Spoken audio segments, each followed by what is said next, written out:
আসসালামু আলাইকুম। আমি আছি আপনাদের সাথে হাফিজা। তো দেখতে পাচ্ছেন আমি অনেক দিন আগে আপনাদের সাথে একটা ভিডিও শেয়ার করেছিলাম যে আমি আমার শোকেস ক্যাবিনেটের শোকেসের জিনিসগুলো ধৌত করার জন্য প্রস্তুতি নিচ্ছি।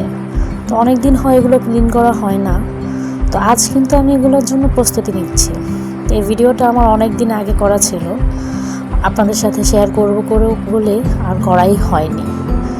তো দেখতে পাচ্ছেন এগুলো আস্তে আস্তে আমি কিন্তু সব নামিয়ে নিচ্ছি, আর সব কিছু এখানে ধুয়ে শুকা দিয়েছি, একদম শুকিয়ে নিচ্ছি যেন পানি না থাকে। ঝরে যাওয়ার পর এগুলো সব ক্লিন করে আবার মুছেছি। তো সব একসাথে জড়াও করে রেখেছি, এলোমেলো হয়ে আছে, ছড়িয়ে ছিটিয়ে আছে। তো এগুলো গুছানোর পর ফাইনালি লুক আপনাদের সাথে শেয়ার করছি সারাদিনের অক্লান্ত পরিশ্রমের পর। এটা হচ্ছে আমার শোকেসের পুরো একদম গুছালো গাছালো অবস্থা। তো ফাইনাল লুকটা দেখতে পাচ্ছেন, আমার কাছে কিন্তু খুব ভালো লাগছে। আপনাদের কেমন লাগছে তা তো আমি জানি না, ভালো লাগলে অবশ্যই কমেন্টস করে জানাবেন। তো আজকে এই পর্যন্তই, আপনাদের সাথে আবার অন্য একদিন অন্য কিছু নিয়ে গল্প করবো। আল্লাহ হাফেজ।